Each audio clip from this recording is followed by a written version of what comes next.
RBI और ये सब चीज़ों को शायद कॉमन मैन नहीं समझते होंगे, लेकिन आरबीआई और एसबीआई टाइप की है, सबको ये समझ में आता है कि ब्याज दरें बढ़ रही हैं और वो भी इंतजार करते हैं हर 45 दिन बाद कि किस तरीके से, क्योंकि वो बैंक से इंटरेक्शन उनका बहुत होता है।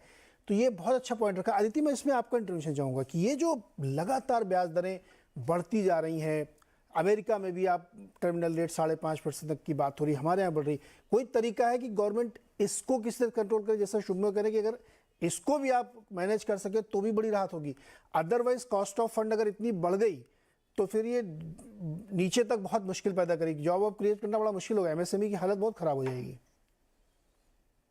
देखिए, मेरे हिसाब से तो फरवरी में पॉज ही होना चाहिए। जिस तरह से हम आगे के 6 महीने की इन्फ्लेशन हम्म। एक्सपेक्ट कर रहे हैं और जिस तरह से अनइवननेस है अभी भी ग्रोथ में, तो ऑन बैलेंस हमारा व्यू तो यही है कि फरवरी में पॉज होना चाहिए। अभी ऑब्वियसली हमने बजट देखा नहीं है, अगर बजट बहुत ज्यादा फिस्कल एक्सपेंशन की तरफ जाएगा तो शायद पॉज कर पाना मुश्किल होगा आरबीआई को। तो एक बैलेंस्ड बजट ही आना चाहिए। तो हमारा जो बजट मैथ है, मैं जल्दी से आपको वो एक्सप्लेन करती हूँ। हमें लगता है कि 10% रेवेन्यू, टैक्स रेवेन्यू की ग्रोथ गवर्नमेंट टारगेट कर सकती है रियलिस्टिकली, और नॉन टैक्स रेवेन्यू में बहुत ज्यादा इंप्रूवमेंट अनलाइकली है अगले साल। और जो डिसइन्वेस्टमेंट है वहां का टारगेट मॉडरेट होता है, तो ज्यादा क्रेडिबिलिटी आती है गवर्नमेंट के फिस्कल डेफिसिट टारगेट को, तो हमारे हिसाब से मॉडरेट ही रखना चाहिए। एक्सपेंडिचर साइड में जो फर्टिलाइजर और फूड सब्सिडीज हैं, वहां हम एक्सपेक्ट कर रहे हैं कि एलोकेशन इस साल के मुकाबले काफी कम होगी। फूड में तो क्योंकि जो फ्री फूड स्कीम है उसको अमेलगमेट कर दिया है एनएफएसए के अंदर ही, तो वहां पे तो रिलीफ होगी ही होगी। Fertiliser subsidy ultimately global market forces पे डिपेंड करेगी, लेकिन हमें लगता है कि जिस तरह से कमोडिटी प्राइसेस की आउटलुक है, तो जो एलोकेशन होगी अगले साल के बजट में वो इस साल के रिक्वायरमेंट से काफी कम होगी। तो इन दोनों फ्रंट पे हमें मिलेगा रिलीफ, और इसको चैनलाइज किया जा सकता है टुवर्ड्स हायर कैपिटल एक्सपेंडिचर और फिस्कल कंसोलिडेशन। हमारे हिसाब से फिस्कल डेफिसिट 5.8% पर ऑफ जीडीपी पे अगर टारगेट होगा तो ये एक काफी बैलेंस सिचुएशन होगी। कैपेक्स हमें लगता है 7.5 लाख करोड़ से 9 लाख करोड़ तक भी ले जाया सकता है, और उसके बावजूद जो फिस्कल डेफिसिट है उसे 6.4% ऑफ जीडीपी से 5.8% ऑफ जीडीपी पे लाया जा सकता है। So we believe this will be good balance in the budget. लेकिन अदिति इसमें एक क्विक क्वेश्चन और आपसे, देखिए फूड सब्सिडी और फर्टिलाइजर दोनों को मिला दीजिए तो बहुत ज़्यादा है। ये कोशिश ये लोग कर रहे हैं कि 1 लाख करोड़ कम से कम फर्टिलाइजर सब्सिडी कम की जाए। इस बार बहुत ज़्यादा महंगाई थी रशिया के युद्ध वगैरह की वजह से, और इस समय फूड के प्राइसेस देखिए आप सारे ज़्यादातर या तो एमएसपी के ऊपर है या ऑलमोस्ट इक्वल है, और ऐसी मुझे कोई संभावना नहीं दिखती अगर आप 80 करोड़ लोगों को फ्री अनाज बांटते रहेंगे और वो चुनाव है, तो आप ये सब रफली मान के चलिए कि मई जून 2024 तक ये राशन बटेगा, तो ये कम वो करने तो की गुंजाइश नहीं क्या लगती किया मेरे को। ना कि जो ओरिजिनल एनएफएसए की जो एलोकेशन होती थी, हम्म। वो पहले 3 रुपए, 2 रुपए या 1 रुपए पर किलो पर दी जाती थी for rice, wheat and coarse cereals. Hmm. तो ओरिजिनल एनएफएसए की जो एलोकेशन थी वो अब फ्री ऑफ कॉस्ट दी जाएगी। That is the change. So basically free food पहले एनएफएसए के ऊपर होता था, अब दोनों को मर्ज कर दिया गया है, तो there will be a large saving for government of India. ये ऐसा लोगों का एनालिसिस है, आप सही कह रहे हैं कि उन्होंने क्या, लेकिन अब जो उन्होंने फ्री कर दिया है और वो कंटिन्यूएशन में लेके आ रहे हैं, तो कितना कम कर लेंगे आप, उससे कोई बहुत बड़ी राहत मिलेगी क्या? हाँ हाँ, मिलेगी। गवर्नमेंट ऑफ इंडिया को जो अभी जो इन्होंने कंटिन्यू किया था दिसंबर 2022 तक, hmm. See food over and above the National Food Security Act, hmm. उसका काफी बड़ा क्वार्टरली खर्चा था, तो वो तो अब हट जाएगा। हम्म। और आपका एडिशनल कॉस्ट क्या आएगा कि पहले आप 3 रुपए, 2 रुपए या 1 रुपए पर किलो पे जो अनाज दे रहे थे वो अब आप फ्री में देंगे। बट आपका वो 3 रुपए, 2 रुपए और 1 रुपए पर किलो से इनफ्लो तो ज्यादा नहीं थी ना। तो जो आप रेवेन्यू गिव अप कर रहे हो वो बहुत छोटा है, और जो आप एक्सपेंडिचर कट बैक कर रहा है वो बड़ा है। इसके बाद एक फैक्टर और है, करंट साल में वीट प्रोक्योरमेंट की कॉस्ट कम हो गई थी क्योंकि हीट वेव एक्सेट्रा के बाद जो क्वांटिटी वीट की प्रोक्योर हुई थी वो लोअर साइड पे थी। वो अगर अगले साल नॉर्मलाइज हो जाती है तो चलिए उसका थोड़ा एक्सपेंडिचर बढ़ जाएगा। बट नेट नेट जो हमारे कैलकुलेशन है, हमें लगता है कि गवर्नमेंट का ओवरऑल फूड सब्सिडी पे जो एक्सपेंडिचर है वो काफी कम हो जाएगा अगले साल, hmm. Based on what they announced in December for 2023 calendar year. Okay, चलिए ये थोड़ा कम होगा। अब दोबारा आते हैं शरद जी के पास और सुब्रमण्यम जी के पास। मैं आप लोगों से एक सवाल ये जानना चाहता हूँ कि मान लीजिए आप लोग कह रहे हैं कि ये अभी अदिति के ही बेस पे है कि अदिति कह रहे हैं कि इतना ज़्यादा गुंजाइश है नहीं टैक्स कम करने की।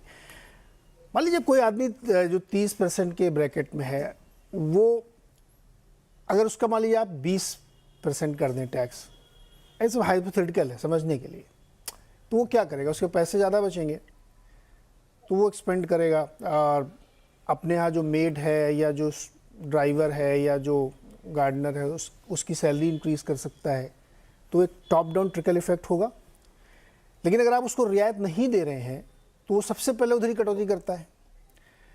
तो हम ये ट्रेडिशनल इकोनॉमिस्ट या ट्रेडिशनल गवर्नमेंट यही क्यों सोच के चलती है कि ये जो 1.5 करोड़ लोग हैं इनसे मुझे जीवन में कोई असर नहीं पड़ता, क्योंकि वोट देने से कोई फर्क नहीं पड़ेगा। मैं दोबारा इस बात को अंडरलाइन करना चाहता हूं कि अगर आप मेरे पैसे या जो लोग टैक्स पेयर हैं उनको रियायत देंगे तो वो उसको आगे बढ़ाते हैं, और ये बात प्रूव हो चुकी है टाइम एंड अगेन। इस बात को क्यों नहीं समझ आते, या मेरी सोच ही गलत है, मैं ही गलत सोचता रहता हूं? कोहली जी बताइए आप।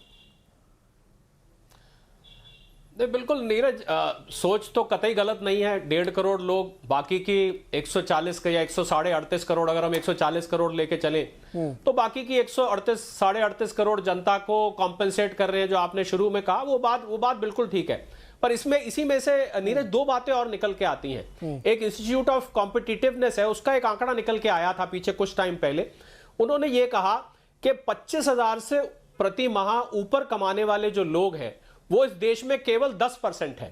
मतलब मैं अगर 140 करोड़ यहाँ की पॉपुलेशन मान के चलूं, हालांकि एग्जैक्ट सेंसस नहीं है, हम 130-40 के बीच में बोलते रहते हैं, चलिए 140 मान लेते हैं। इसका मतलब कुल 14 करोड़ लोग ऐसे हैं नीरज जो कि 25,000 रुपए से ज्यादा कमाते हैं। कुछ इसमें से हम किसान निकाल देते हैं क्योंकि एग्रीकल्चर इनकम टैक्सेबल नहीं है। तो 14 करोड़ लोगों में से भी केवल, इसका मतलब साल की 3 लाख रुपए हो गई। तो साल की 3 लाख रुपए आपकी जो बेसिक एग्जेम्पशन लिमिट है वो 2.5 लाख है। तो इसका मतलब अगर किसान हम निकाल दें तो क्या ये टैक्स एवेजन है? और दूसरा एक और इंटरेस्टिंग आंकड़ा इसी से कनेक्टेड निकल के आया कि 3% लोग ऐसे हैं भारत में जो कि 25 लाख रुपए साल से ज्यादा कमाते हैं।